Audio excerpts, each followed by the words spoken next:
ایران اور عمان کے درمیان آبنار ہرمز کے نئے روٹ پر اتفاق کے بعد وزیر اعظم شہباز شریف سعودی عرب روانہ ہو گئے۔ وزیر اعظم شہباز شریف سعودی ولی عہد شہزادہ محمد بن سلمان کی دعوت پر دورہ کر رہے ہیں۔ فیلڈ مارشل سید عاصم منیر بھی وزیر اعظم کے ساتھ ہیں۔ وزیر اعظم شہباز شریف سعودی ولی عہد کے ساتھ ملاقات کریں گے۔ خطے کی صورتحال اور دونوں ملکوں کی شراکت داری مزید مضبوط کرنے پر تبادلہ خیال ہوگا۔ 3 روزہ دورے کے دوران وزیر اعظم عمرہ بھی ادا کریں گے۔ نائب وزیر اعظم اسحاق ڈار پہلے سے سعودی عرب میں موجود ہیں۔ ترجمان دفتر خارجہ کا کہنا ہے کہ علاقائی امن، سفارتی تعاون اور مشترکہ حکمت عملی کے فروغ کے لیے دورہ اہم ہے۔ پاکستان مشرق وسطی میں کشیدگی کے خاتمے اور تنازعات کے پرامن حل کے لیے سفارتی کوششیں جاری رکھے ہوئے ہے۔ پاکستان کو امید ہے کہ آبنائے ہرمز پر اتفاق رائے سے اسلام آباد مفاہمتی فریم ورک پر عمل آگے بڑھے گا اور ایران امریکہ مذاکرات کی راہ ہموار ہوگی۔ ایران کے نائب وزیر خارجہ کاظم غریب آبادی کا کہنا ہے کہ اشارے ملے ہیں کہ امریکہ وعدوں پر پھر سے عمل کے لیے تیار ہے۔ آبنائے ہرمز میں ٹول ٹیکس کا معاملہ ایرانی فیصلوں اور امریکی رویے پر منحصر ہوگا۔ آبنائے ہرمز پر ایران اور عمان کے درمیان نئے انتظام کی مفاہمت آخری مرحلے کے قریب ہے۔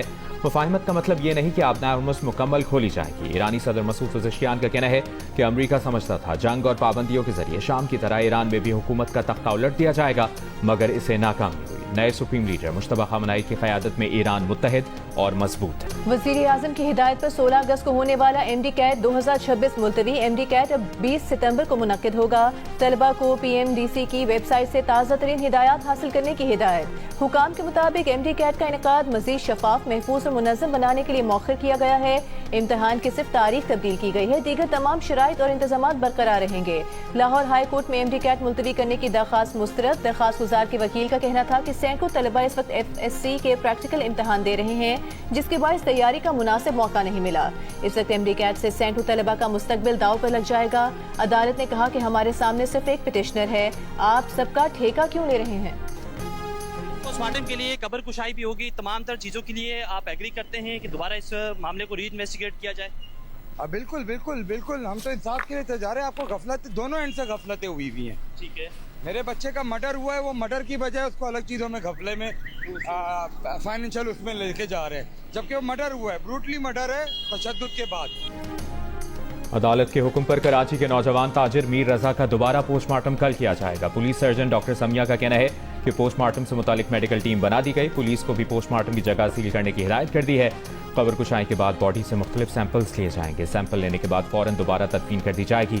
میر رضا کے والد کا پولیس کی تفتیش پر تحفظات کا اظہار، انصاف دینے کا مطالبہ۔ کہا ابھی تک ان کا بیان ریکارڈ نہیں کیا گیا، وہ قتل کی بات کر رہے ہیں مگر تفتیش کچھ اور ہو رہی ہے۔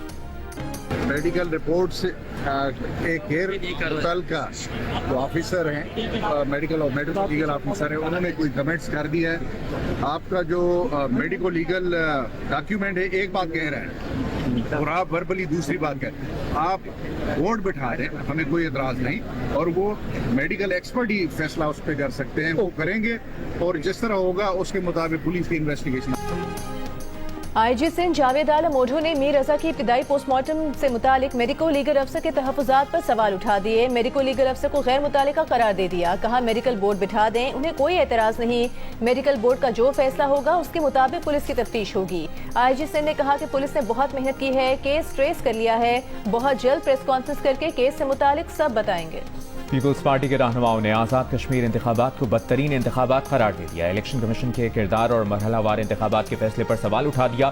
مسلم لیگ نون پر ایک بار پھر دھاندلی کا الزام عائد کیا۔ سیکرٹری جنرل پیپلز پارٹی نیت بخاری نے پریس کانفرنس میں کہا میرپور ڈویژن میں جبرن پیپلز پارٹی کی 4 نشستیں چھینی گئی۔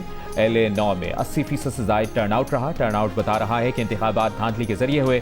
نیت بخاری نے مزید کہا کہ نون لیگ اور پیپلز پارٹی کے درمیان اتفاق ہوا تھا کہ جہاں ٹرن آؤٹ کم ہو وہاں دوبارہ الیکشن ہوں گے۔